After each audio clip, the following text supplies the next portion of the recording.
有人話人一退休就可以攤喺度享清福，日日打下太極，買到下孫飲下茶，呢種日子簡直好神仙咁。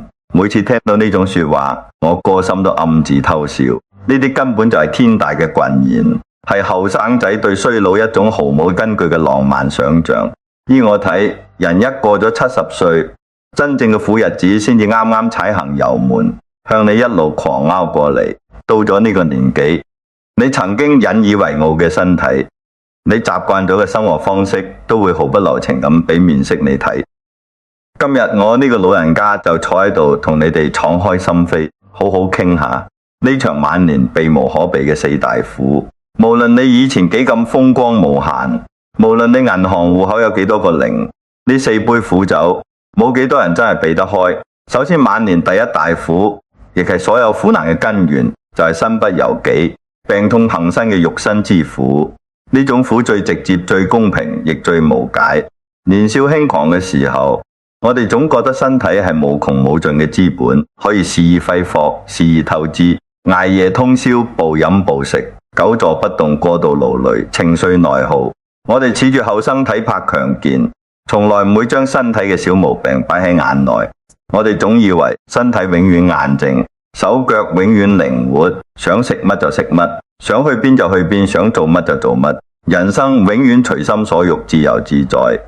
但歲月係世間最公平嘅尺，從來唔會偏袒任何人。你後生時偷過嘅眼、捱過嘅夜，透支過嘅身體，忽略過嘅健康，歲月都會一筆一筆記喺稿上。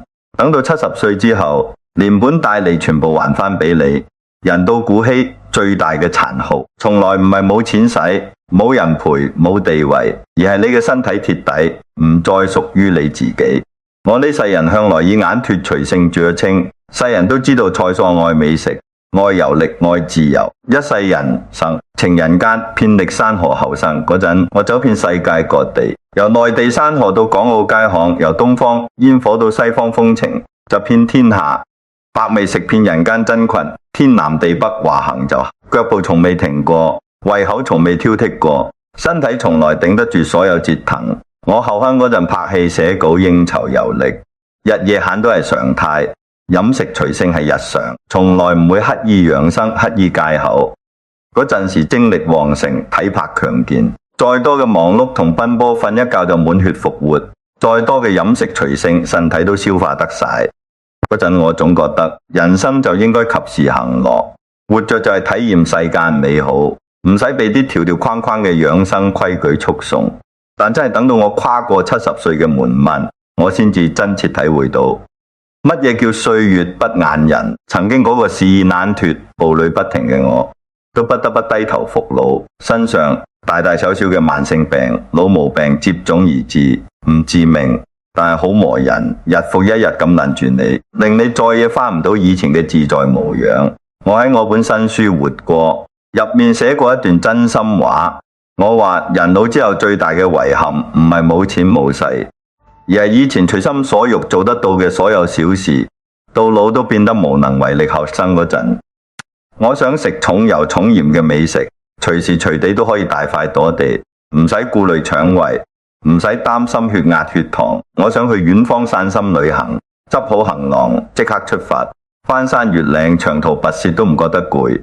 我捱夜寫文，通宵應酬，第二日依然精神抖達，神采奕奕。但70歲之後，一切都變晒。曾經好鍾意食嘅山珍海味、煙火美食，而家必須小心翼翼戒口。重油、重鹽、重糖嘅嘢唔敢多掂，生冷辛辣全部節制。唔係唔想食，係身體承受唔到。曾經話行就行嘅旅行，而家再都唔敢輕易遠行，長途奔波，車馬勞頓，稍為折騰就周身打痛，體力不支。曾經一覺瞓到天光，瞓足成晚嘅安穩睡眠，而家變成期望夜夜淺眠，頻頻扎醒。慢轉反側瞓唔着，日頭精神萎靡，成身乏力。我尚且算係晚年生活富足，有人照料，心態豁達嘅人，都逃唔開身體衰老、病痛懶身嘅苦楚，更何況係普通嘅尋常老人家。我哋身邊太多過咗70歲嘅老人家，一世人辛苦勞作，後生時做盡粗重嘢，積來一身病根，到老咗腰、大背痛、風濕骨痛，高血壓、高血糖、高血脂，各種慢性病常年殷身，食藥成為日常，覆診成為常態。好多老人家一世人死慳死抵，辛辛苦苦儲落唔少積蓄，本以為可以好好享受生活，結果大把錢財全部送晒俾醫院藥房，想食嘅嘢唔敢食，想去嘅地方去唔到，大把時間都嘥喺睇病食藥上面。呢種苦係最煎熬嘅，佢唔似意外傷病咁辣惡烈烈，令人有直面嘅勇氣。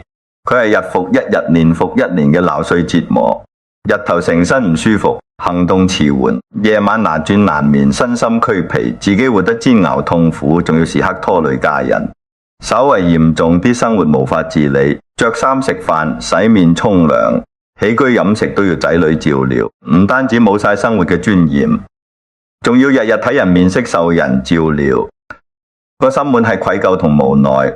好多老人家個心會生出好強嘅負罪感，覺得自己成為仔女嘅負累。明明唔想麻煩後輩，但身體唔受自己控制，吃喝拉撒都要人幫手。有啲仔女孝順，願意耐心服侍，咁算係天大嘅福氣。但亦都有唔少家庭時間耐咗，仔女都會攰會煩躁，面色唔會好睇。老人家個心乜都明白，但係又毫無辦法，唯有默默忍受。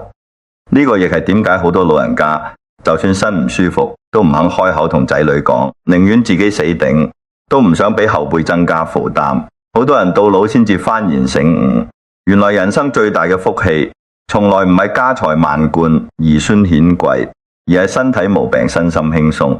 喺呢度，我俾所有中年同老年朋友一句最實用、最誠眼嘅忠告：晚年第一修行，唔係搏命儲錢，唔係爭名奪利，唔係同人攀比兒孫，而係好好惜身，好好護命。70歲之後，一定要學識服老，學識示弱，學識唔好逞強，唔好再同後生仔女鬥精力，唔好再同同齡人攀比身體，唔好再肆意透支自己嘅健康，少食一啖重油重鹽嘅飯菜，多食清淡養胃嘅嘢。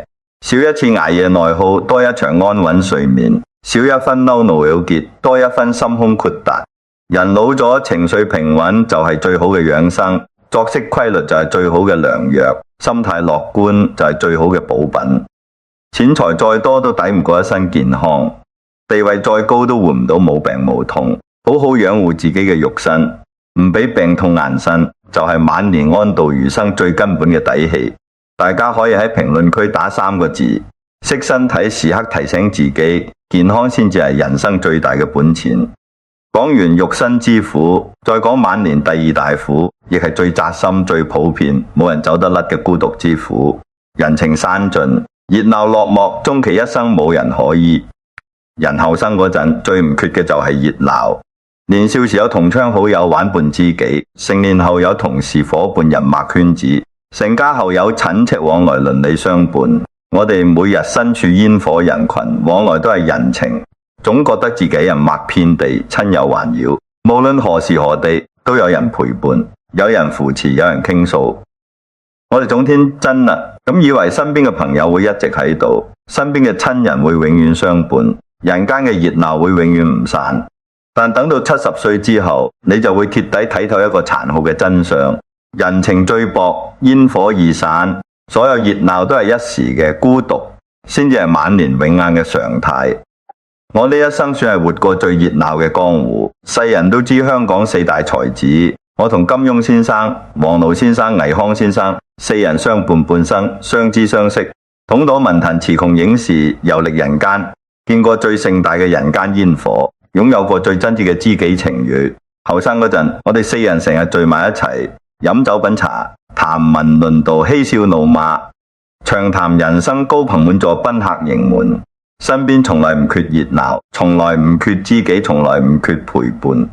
嗰陣時車馬喧眾，人聲鼎沸，江湖熱鬧，人生滾啱。我總覺得咁樣嘅知己，咁樣嘅熱鬧，會歲歲年年拿久不變。但歲月無情，時光殘酷，人生最難敵嘅就係生老病死。一路走嚟，老友相繼離去，知己陸續落寞。曾經朝夕相伴暢談江湖嘅4人，最後只剩我一個留喺人間。到咗晚年，我再也揾唔到可以徹夜暢談嘅知己，再冇可以嬉笑怒罵嘅老友。再冇志同道合、惺惺相惜嘅夥伴。曾經門庭若市、賓客不絕嘅日子徹底落幕，剩低嘅只有冷清嘅宅院、安靜嘅時光同獨自靜坐嘅自己。呢種落差感，只有真正經歷過嘅人先至明。曾經擁有過極致嘅熱鬧，晚年嘅孤獨先至會愈發刺骨。唔止係我，世間所有老人家都逃唔開咁樣嘅宿命。人呢一生就係一個不斷告別、不斷失去嘅過程。後生時候嘅親戚往來，會隨住父輩老去同輩疏遠，晚輩忙碌慢慢變淡。後生時候嘅酒肉朋友、人脈圈子，會隨住你褪去職場，光環失去利用價值，慢慢散晒。好多人後生嗰陣喺職場，身邊圍住一班稱兄道弟嘅朋友，請客食飯樂契不絕。但一旦退休，冇咗職位光環，冇咗利益往來，好多人就慢慢斷晒聯絡。逢年過節，一條問候信息都唔會發過嚟。呢啲唔係世態炎涼，呢個就係真實嘅人性。人與人之間好多交往，本身就係建立喺互相需要之上。當你唔再能夠提供價值，好多關係自然就走向消散。人到70，父母早已逝世，長輩盡數落寞，同輩親友日漸凋零，身邊可以講到嘢、傾到偈、有共鳴嘅人寥寥無幾。好多人覺得晚年有兒孫滿堂就係圓滿福氣，但現實最殘酷嘅真相係，兒孫自有兒孫福。仔女長大成人之後，有自己嘅工作、自己嘅家庭、自己嘅壓力、自己嘅人生。佢哋就算幾咁孝順、幾咁有心，都有自己嘅生活要奔波，冇可能時時刻刻陪喺老人家身邊。唔少仔女逢年過節返嚟探，帶住禮物，講講笑笑，場面睇落其樂融融。但節日一過，轉個身就要返去自己嘅生活，剩低老人家獨自守住空囉多嘅屋。好多古稀老人看似兒孫繞膝，一家團圓，實則大多數時候都係孤身一人。日頭獨自靜坐，獨自發呆，獨自食飯；夜晚獨自瞓覺，獨自捱過漫漫長夜。個心嘅委屈冇人明，個心嘅孤獨冇人解，個心嘅苦楚冇人聽。看似身處人群，實則終生孤獨。有啲老人家就算同佢仔女一齊住，照樣體會到深深嘅孤獨。兩代人代溝巨大，後生仔女撳手機傾工作、傾社會新鮮事，老人家插唔上嘴。一家人同喺一個屋檐下，卻各過各嘅，冇幾多交心嘅傾談。身體有人照料，內心依然荒舊。呢個亦係千千萬萬老人家真實嘅處境。人老咗最怕嘅，從來唔係貧窮，而係冇人問津、冇人相伴、冇人共情嘅孤獨。見過太多老人家晚年或不寡歡，終日沉悶，唔係衣食不足，而係心靈空寂。熱鬧咗一世人，到老突然冇人相伴，冇事可做，冇人傾訴，呢種心理落差足以擊佢一個人嘅精氣神。唔少老人家就係長期孤獨壓抑，情緒嘅數處釋放，慢慢患上抑鬱，身體狀態一日不如一日。喺呢度，我送俾所有中老年朋友一句通透忠告：人老之後一定要戒掉對他人嘅所有期望，唔好期望朋友相伴，唔好期望仔女陪伴，唔好期望人情溫暖，唔好期望世間熱鬧。我晚年散盡，家財送走，珍藏半生嘅字畫古董，睇淡所有世俗人情往來。好多人話我孤僻，話我清懶，話我晚年太過寡淡。其實唔係咁，呢啲唔係孤僻，係睇頭；唔係無奈，係通透。我活咗80幾年，終於明白晚年最好嘅狀態，從來唔係高朋滿座、熱鬧非凡，而係獨處不慌、清靜自在。人呢一生本質就係一場孤獨嘅旅程，冇人能夠陪你行到終點。年少有人陪係緣分，中年有人伴係幸運，晚年獨自過係常態。70歲之後，唔好再執着維繫冇用嘅人情、冇用嘅圈子、冇用嘅熱鬧。學識取悅自己，陪伴自己，治愈自己。學識獨處，學識清靜，學識自得其樂。唔依附任何人，唔期望任何人，唔勉強任何人，自己照係自己最好嘅陪伴。內心豐盈就唔怕孤獨，心態豁達就唔怕冷清。熒幕前嘅你，如果睇明咗晚年孤獨嘅真相，可以喺評論區打2個字：自渡。人到晚年，唯有自渡先至能夠安然。接下來係晚年第三大苦，亦係最磨人、最內耗、最令人身心俱疲嘅落差之苦，力不從心，人生失控，眼白白睇住一切遠去，卻無能為力。好多人以為晚年嘅苦係冇錢嘅苦，係清貧嘅苦，其實唔係。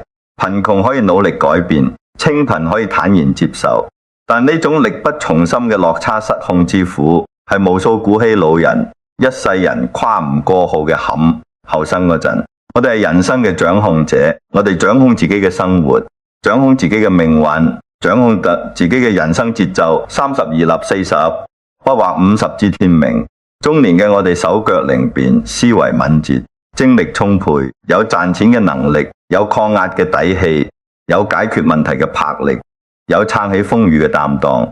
屋企嘅大事小事，我哋可以一一打理；生活嘅風雨坎坷，我哋可以一一頂住；家人嘅衣食冷暖，我哋可以一一兼顧。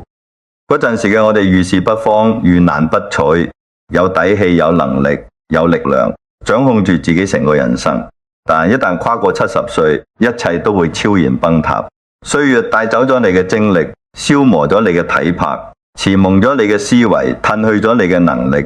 曾經得心應手嘅事情，而家變得舉步維艱；曾經輕鬆搞掂嘅難題，而家束手無策；曾經可以全權掌控嘅生活，而家鐵底失控，手腳慢慢變得笨拙遲緩，行路慢，行動不便。稍為一日就氣喘吁吁，思維慢慢變得遲鈍僵化，記憶力衰退，反應變慢，好多嘢轉個頭就唔記得，賺錢嘅能力徹底消退，再冇精力打拼，冇能力創收，唯有靠積蓄。更令人無奈嘅係，到咗最後，連着衫食飯、起居出行呢啲最基礎嘅日常，都慢慢需要旁人幫扶。呢種由能夠掌控一切，慢慢變得處處需要依靠別人嘅感受。好多後生仔女好難體會，一個人一世人習慣咗獨立自主，凡事自己話事到老，連出街買棵菜都覺得吃力，好多決定自己話唔到事，呢種心理打擊係非常之大嘅。我一世人隨性自由，不受束縛，咪隨心所欲，活咗大半世人，向來我行我素，都係掌控自我，從來唔受世俗規矩旁人約束。但到咗70幾歲，我都坦然承認自己嘅無力同失控。以前我可以親手打理事業、打理生活、打理所有人事，凡事親力親為，從容自如。而家好多事情，我有心無力，做唔嚟，頂唔住，管唔到。以前我可以隨心所欲安排人生，而家唯有順應歲月，順其自然，隨遇而安。我尚且算係心態豁達、睇得開放得低嘅人，都尚且會為呢種失控嘅落差感到無奈，更何況係嗰啲執念深重、事事較真嘅普通老人家。現實生活入面，太多古稀老人嘅痛苦，都係源於唔肯服老、唔肯放手、唔肯接受失控。人老咗，明明自己已經精力衰退、能力不足，卻依然時時操心、處處較真，操心仔女嘅工作，操心仔女嘅家庭，操心子孫嘅學業，操心屋企嘅樓市，成日胡思亂想，過度焦慮。明明好多事情早已經超出自己嘅能力範圍，明明好多人同時早已經冇辦法掌控，卻偏偏要強行干預、強行執念、強行折騰。細到屋企買餸煮飯，大到仔女婚姻骨骼，乜都想管，乜都想按照自己嘅諗法嚟。但時代變咗後輩，有後輩嘅諗法唔會下下順住老人家嘅心意管得多，矛盾就多，嘈交就多，最後越操心越無力，越折騰，越焦慮，越較真，越痛苦，將自己困喺冇盡嘅內耗同煎熬之中。好多老人家晚年屈不落，百病籠身，唔係生活替代咗佢，而係自己唔放過自己，唔識放手，唔識釋懷，唔識認輸，係都要同衰老對抗，同世事鬥氣，最終消耗嘅只有自己嘅身心。喺呢度，我送俾所有老年朋友一句肺腑之言，亦係我晚年最深刻嘅人生感悟。70歲之後，人生最高嘅智慧就係學識認輸，學識放手。人老咗就要服老，力竭咗就要休息，管唔到嘅事就唔好再插手，改變唔到嘅人就唔好再期盼，掌控唔住嘅人生就唔好再執念。人生下半場，憑嘅從來唔係能力，唔係財富，唔係地位，唔係面子，而係心態。接受自己嘅衰老，接受自己嘅無力，接受人生嘅唔完美，接受世事嘅不可控，唔再過度操心，唔再盲目較真真。人生福，莫為人生做馬牛。世事自有世事累，莫為世事討煩惱。放低執念，放低掌控，放低焦慮，凡事順其自然，隨遇而安。你嘅晚年就已經贏過大半人。覺得呢段說話戳中你嘅評論區打4個字：順其自然，以此共勉。放低內耗，安度晚年。最後係晚年最深、最冇聲、最入心嘅第4大苦，通透之苦。閱盡世事，睇透人心，卻冇人共鳴，冇人傾訴。人活到70歲，行過半生風雨，見過半生繁華，歷經半生喜樂，早已經閱盡世事濟桑，睇透人性冷暖。後生嗰陣，我哋天真懵懂、單純善良，睇唔明人心嘅虛忌，睇唔透人情嘅淡薄，睇唔清世事嘅複雜。我哋容易輕信他人，容易滿懷期望，容易執着對錯，容易糾結得失。但到咗70歲，歷經半生打磨，所有嘅偽裝，所有嘅套路，所有嘅算計，所有嘅虛己，喺你眼中都一目了然，無所遁形。邊個真心待你，邊個假意奉承，邊個心懷算計，邊個心存善意。你個心一清二楚，曾經糾結嘅恩怨，執着嘅得失，放唔低嘅遺憾，解唔開嘅心結，到老都會徹底通透，徹底釋懷。好多人覺得人老咗睇透一切係天大嘅福氣，但只有真正嘅古稀老人知道，呢份通透亦係一種深入骨髓嘅折磨。最大嘅無奈莫過於我睇透晒所有人心，睇明晒所有世事，想通晒所有遺憾，卻冇人明，冇人傾訴，冇人共鳴。我活咗80幾年，睇過人間大起大落，見過人性至善至惡，歷經江湖風雨浮沉，世人都厭惡我。賽斯對談通透，無憂無慮，隨性自在，覺得我一生順遂，萬事豁達。但只有我自己知道，晚年最深嘅孤獨係清醒嘅孤獨，最無奈嘅苦楚係通透嘅無解。我活咗一世人，悟出無數人生道理，睇透無數人性真相，睇淡無數世俗得失。但到咗晚年，卻冇人可以傾訴，同後生仔女講通透，佢哋覺得你老土固執，杞人憂天。聽唔明你嘅閱歷，讀唔明你嘅無奈，同同齡人傾心性。大多數人執念太深，放唔低得失，睇唔透世事，冇辦法同你共情，同後輩講人生。佢哋忙於生，忙奔波，無暇傾聽，冇心感悟到最後所有嘅通透，所有嘅感悟，所有嘅清醒，所有嘅心酸，都唯有自己默默消化，獨自承受。生活入面好多老人家睇人睇事睇得清清楚楚。邊家嘅仔女唔孝順，邊個講嘢虛情假意，乜嘢係真心，乜嘢係客套。老人家個心好似塊鏡咁，但好多時候唯有收埋喺個心入面，唔方便講出嚟。講出嚟，後輩會嫌你多事，旁人會覺得你胡思亂想，明明睇透，卻唯有扮傻，繼續過日子。呢個就係通透帶嚟嘅苦。好多老人家晚年沉默寡言，唔中意熱鬧，唔中意閒談，唔係性格孤僻，係活得太清醒。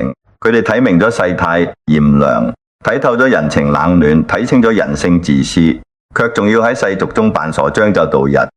佢哋放低咗半生執念，釋懷晒所有過往，卻仲要面對冧碎嘅生活，無奈嘅現實。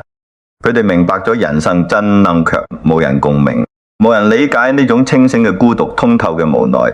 係晚年最冇聲、最磨人嘅苦。喺呢度，我分享俾大家，我晚年奉行一生嘅處世智慧，亦係所有老人家安度晚年嘅終極秘訣。睇透唔講透，清醒唔較真。人到晚年最難得嘅唔係聰明通透，而係揣着明白扮糊塗，唔使強求他人理解你嘅三觀，唔使強求世人認同你嘅感悟，唔使強求身邊人契合你嘅心境。人生本就係各自修行，各自領悟，各自圓滿。人哋唔明你，冇需解釋；世間唔道理，冇需強求。我成日講，人生最通透嘅活法，不過係好好食飯，好好瞓覺，好好體驗，好好活着。人老咗唔使糾結，過往遺憾唔使憂慮，未來未知唔使執念，人情冷暖，唔使同人攀比人生，將所有心思、所有精力、所有溫柔都留俾自己，專注取悅自己，食中意嘅飯，過中意嘅日子，守住簡單嘅心境，享受自在嘅餘生，唔內耗，唔糾結，唔較真，唔遺憾，清醒自在，淡然從容，就係晚年最好嘅活法。大家可以喺評論區打4個字：清醒自在。遠所有中老年朋友睇透世事，依然熱愛生活，通透餘生。講完晚年呢4大苦，我想同大家好好總結一番。人過70，肉身之苦、孤獨之苦、落差之苦、通透之苦，4苦紅身，看似係歲月俾我哋嘅磨難，實則係人生最後嘅修行。肉身之苦教識我哋惜命知足，明白健康係一切嘅根本；孤獨之苦教識我哋獨立自擾，明白獨處係晚年嘅常態；落差之苦教識我哋釋懷放下，知道順其自然係最高智慧；通透之苦教識我哋糊塗度日，明白知足常樂係人生圓滿。講到呢度，可能好多朋友個心會覺得沉重，好似人到70，處處都係苦難。但我想講，睇清苦難唔係為咗令我哋悲觀消極，而係叫我哋提前睇清現實，做好心理準備。苦難冇辦法完全避開，但我哋可以調整心態，減少呢啲苦難帶俾我哋嘅折磨。我哋冇辦法阻止身體衰老，但我哋可以好好保養，少受病痛折磨。我哋冇辦法阻止老友離去人情變淡，但我哋可以修煉自己嘅良心，學識同自己相處。我哋冇辦法阻止能力一日日衰退，但我哋可以放低掌控嘅眼望，接納自己嘅普通。我哋冇辦法強求別人明白自己，但我哋可以學識同自己和解，唔使強求共鳴。人嘅一生本就係一邊失去一邊修行。後生嗰陣，我哋向外追逐，追求財富、地位、名聲、人情；等到步入老年，就要學識向內求，求內心安穩，求心態平和。外在嘅嘢終究捉唔住，唯有內心嘅豁達，先至係邊個都攞唔走嘅財富。我呢一生年少左柯江湖，中年辭金四海，晚年歸隱隨心。見過榮華富貴，揸過人間疾苦，歷經風雨浮沉，享過人間繁華。行到80幾歲嘅年紀，我終於徹底明白，晚年嘅幸福從來唔係世俗定義嘅家財萬貫、兒孫顯貴、熱鬧滿堂。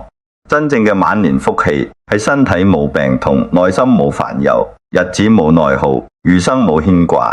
人老咗最珍貴嘅財富係健康嘅體魄，最難得嘅心態係淡然嘅心境，最奢侈嘅生活係簡單安穩自在隨心。一世人匆匆數十載，少年奔波，中年負重，本就活得夠晒辛苦。到咗晚年就唔好再難為自己，消耗自己，放過世事嘅唔完美，放過他人嘅唔如意，更加放過執着較真、內耗糾結嘅自己，坦然接納衰老，從容面對孤獨，淡然接受失控，欣然享受通透，好好活着，好好享樂，好好惜福，就係人間最好嘅。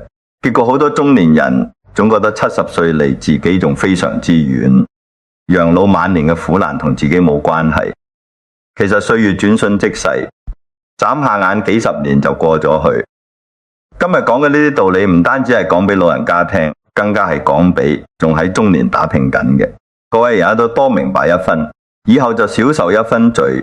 趁住身體仲算眼靜，好好愛惜身體，唔好透支健康，唔好將全部希望寄託喺仔女身上，學識建立自己嘅精神世界，學識放低執念，唔好下下都要掌控，體淡人情世故，唔使強求所有人理解。認同呢啲道理越早明白，往後日子過得越舒心。當然都想問下，熒幕前嘅朋友，喺你眼中晚年最大嘅難處又係乜嘢？歡迎喺評論區留低你嘅諗法，大家互相交流，彼此啟發。今日呢番說話係我80幾年人生嘅真心話，實在話，通透話，冇半句虛言，冇半滴雞湯，全部係歷經世事之後嘅人生真恩。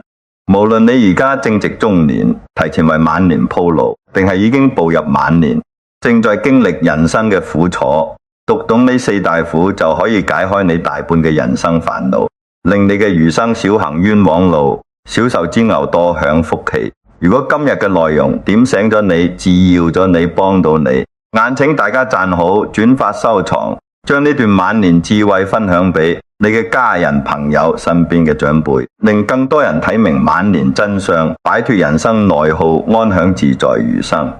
我係蔡松，深耕人間煙火80幾年，專注用一世人嘅江湖閱歷、人生感悟，同大家講透同腎上晚年智慧、處世之道。如果你想聽明更多通透人生、睇淡得失、安度晚年嘅乾貨內容，想持續收穫人生智慧，避開人生冤枉路，一定要撳訂閱我嘅頻道，開啟更新提醒。往後餘生，我陪你睇透世事釋懷，過往自在生活，安然度餘生。